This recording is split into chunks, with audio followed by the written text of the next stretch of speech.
여긴 해왕성이에요. 다음 정류장은 명왕성입니다. 문이 닫히니 물러서 주세요. 언젠간 아주 뛰어난 미래 기술로 해왕성에서 명왕성까지의 한 정거장이 오늘날 브라이언트 공원에서 타임스퀘어로 가는 것보다 더 멀지 않게 될 거예요. 명왕성에는 거대한 얼음산들이 있고 눈에 담을 수 있는 것보다 더 멀리 뻗어있는 계곡과 지구상의 가장 큰 분화구만큼 큰 257km의 분화구가 있고 생명체는 없어요. 이유는 명확하죠.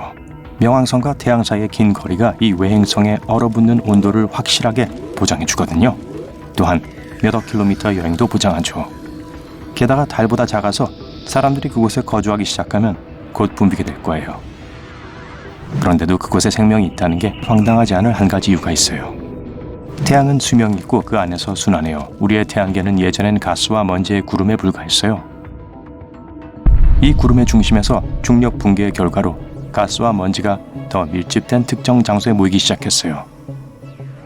이게 시간이 지날수록 점점 더 많은 물질들을 끌어들였고 거대한 압력 때문에 운동량 보존이라고 불리는 것이 그 물질을 회전시키고 가열되게 만들었어요. 후에 토성에 있는 것과 비슷한 원반이 나타났지만 완전 다른 물질로 만들어져 있었죠. 그리고 바로 중심에 결국 태양이 되어버린 공이 있었어요. 원시성은 아직 물질을 모으고 있는 젊은 별인데 그게 바로 태양 내부의 온도와 압력이 중심 핵에 불을 붙이기 전의 태양의 모습이었죠. 수백만 년 후 그건 우리가 매일 보는 태양이 되었지만 이런 식으로 영원히 남아있지는 않을 거예요.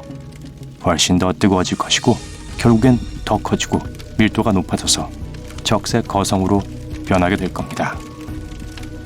언젠가 금성과 수성을 삼킬 만큼 충분히 커질지도 몰라요. 아마 행성 지구까지도 삼킬지도 몰라요. 우리의 행성을 집어삼키진 않더라도 태양이 우리에게 닿을 정도로 가까이 올지도 몰라요. 뭐 그런 일이 생긴다면 지구에서의 삶은 불가능할 거예요. 하지만 또 단 몇 분 만에 태양이 질량의 약 40%를 잃고 원래보다 약 10배 줄어들 거예요. 예전만큼 밝지도 않고 당연히 뜨겁지도 않아요. 이쯤 지구는 이미 버려졌을 거예요. 사람들은 우주를 여행하기 시작하거나 또는 삶이 지속 가능한 다른 행성에 정착할 수도 있어요. 예를 들어 태양계 외 행성 케플러 62F처럼요. 근데 이건 지구보다 훨씬 커요. 이 모든 것들이 일어나는 동안 명왕성은 변하고 있었어요. 전엔 모든 자원들이 외행성 안에 얼어 있었어요. 물, 메탄, 일산화탄소 같은 가스 등 모두 다요.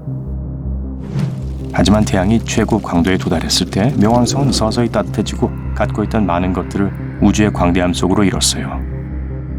동시에 대기가 형성되었어요.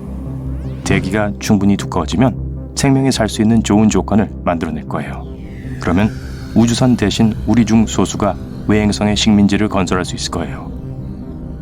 그곳의 온도는 편안한데 거의 티셔츠를 입을 수 있는 날씨죠. 심지어 지구와 아주 약간 비슷해요. 물이 가득 찬 협곡, 아름답고 끝없는 나무들이 있는 들판, 그리고 뛰어다닐 수 있는 많은 공간과 마시기에 충분히 좋은 땅에 있는 광천수 용소들. 명왕성의 자전은 지구와는 달라요. 지구의 하루는 24시간인데 가끔 영원히 끝나지 않는 것처럼 느껴지기도 하죠. 하지만 명왕성에선 태양으로부터 꽤 멀리 떨어져 있기 때문에 태양 주위를 도는데 153시간이 걸려요. 잠을 자지 못하고 몇 시간을 보내니 우린 피곤해져서 눈이 빨개집니다. 이건 명왕성에서는 하루에 몇 번의 낮잠을 자야 한다는 걸 의미하죠. 명왕성에서의 1년은 지구의 248년과 같아요. 우리가 그렇게 오래 살 수 있는 기술을 발전시키지 않는다면 우리의 전체 수명은 이 외행성의 반년도 채 안 될 거예요. 그래서 명왕성의 집들은 극저온 캡슐을 갖춰야 할지도 몰라요. 오랫동안 꿈을 꾸고 싶을 때마다 그 안에 들어가 명왕성 날로 50일 후에 깨어나면 돼요. 외행성에서는 바다와 해변도 있어요. 그래서 진짜 지구에서 멀리 떨어진 작은 지구와 같죠. 명왕성의 음식들은 더 맛있을 수 있어요. 여행 중에 재료들을 더 맛있게 만들고 더 빨리 기르게 해볼 수 있는 방법을 찾을지도 몰라요. 당근을 심으면 이틀 후에 샐러드에 내놓을 준비가 되는 거죠. 명왕성에는 우리의 샐러드를 위한 새로운 재료가 있을 수도 있어요. 우린 본 적이 없는 2m 길이의 버섯일 수도 있죠.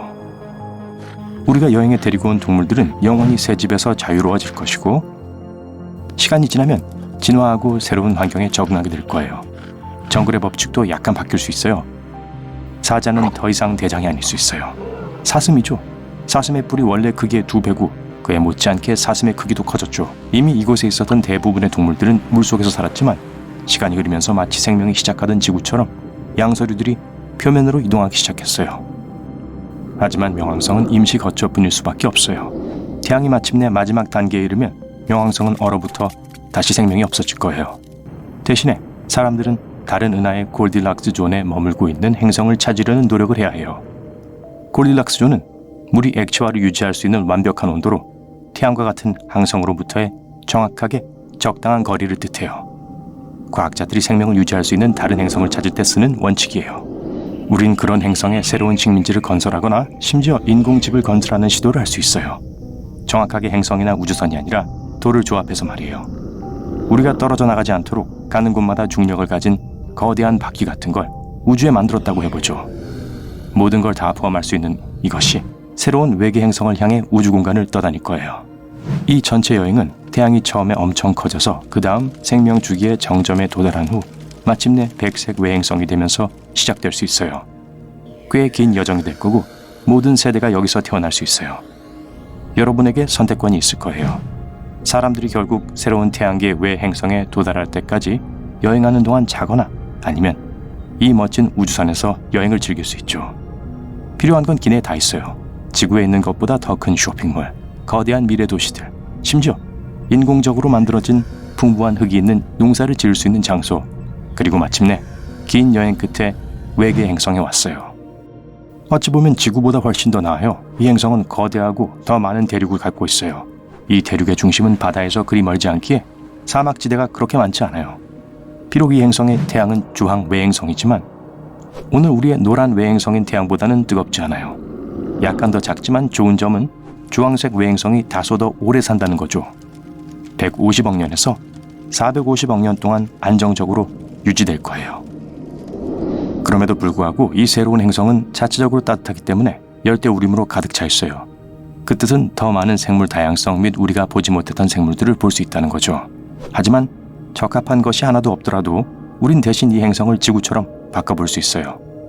예를 들어 화성을 보면 얼음이 풍부한 해성을 부셔서 그 안에 있는 암모니아를 방출함으로써 행성을 더 따뜻하게 만들 온실 효과를 만들어낼 수 있어요. 또 나무를 심기 시작할 수 있어요. 그러기 위해선 아마 지구의 흙이 필요하거나 화성의 토양을 우리의 토양과 비슷하게 바꿔야 해요. 머지않아 대기는 우리 지구의 그것에 가까워질 수 있을 거예요. 나무 덕분에 숨을 쉴 수도 있게 될 거고요. 그런 다음 화성의 극지방 만연설을 녹이면 짜잔! 물이에요. 문제는 빠르게 하지 않으면 우리가 만들자마자 대기를 벗겨버릴 수 있는 태양풍과 태양 폭발이에요. 자기권도 없어서 방사능으로부터 우리를 보호할 수 없어요. 그래서 장기적으로 봤을 때 화성은 좋은 선택권이 아니에요. 어쩌면 우주라는 광활한 곳에 완벽한 행성이 우리를 기다리고 있을지도 몰라요.